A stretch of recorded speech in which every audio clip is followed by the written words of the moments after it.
Di ay retiradong boksidor na lambigit sa illegal nga drugas na sikop. Nagyot?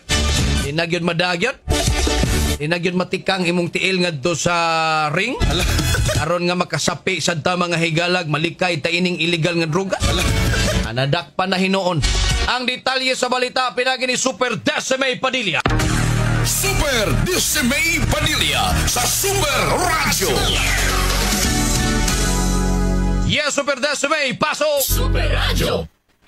Super ganap higay ng bypass operation ang kapulisan sa Biliana Police Station 2, Cebu City Police Office diya sa Barangay Santa Cruz, Dakbayan sa Sugbo kagabi na resulta sa pagkasikop sa usa ka retiradong professional boxer. Ang dakpan mo ni si alias Marvelous Dax, 47 anyos o nagpuyo Kinsa usab sa Cebu City. Marvelous Dax, Super Gap. Marvelous Dax.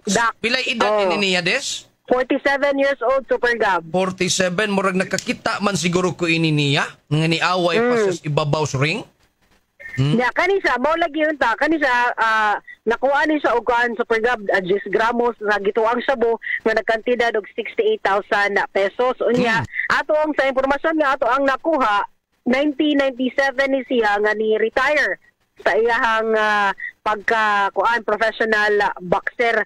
Unya kay matod pa nga doon ni sa gikahiubsan sa iyang boxing team o niya hantod nga ni resulta nga kini nagumon o nalambigit sa illegal nga droga, Super Gab. Apan matod pa sab niya sa mga interview nga kung matagaan ko sa chance andun siya mahimong coach. Pero mo na pangutan sa mga pagkahimong coach nga nabalhog naman siya sa prison. Unsa man ni pangutan asad unsang klase nga coach sir katong ana? Boxing siguro kay base no gusto sa di sa mag-usab sa iyang kinabuhi po, Super Gab. Kakaklaruha nga boxing yun na ha nga dili yun ka mo na. Diba? Walang daghan. Pero mao man gani na Super Gab basig daghan mo pa enroll gyud. Mao lagi akong kuyawan ana. Paita. So wala na dadakpan na ni siya.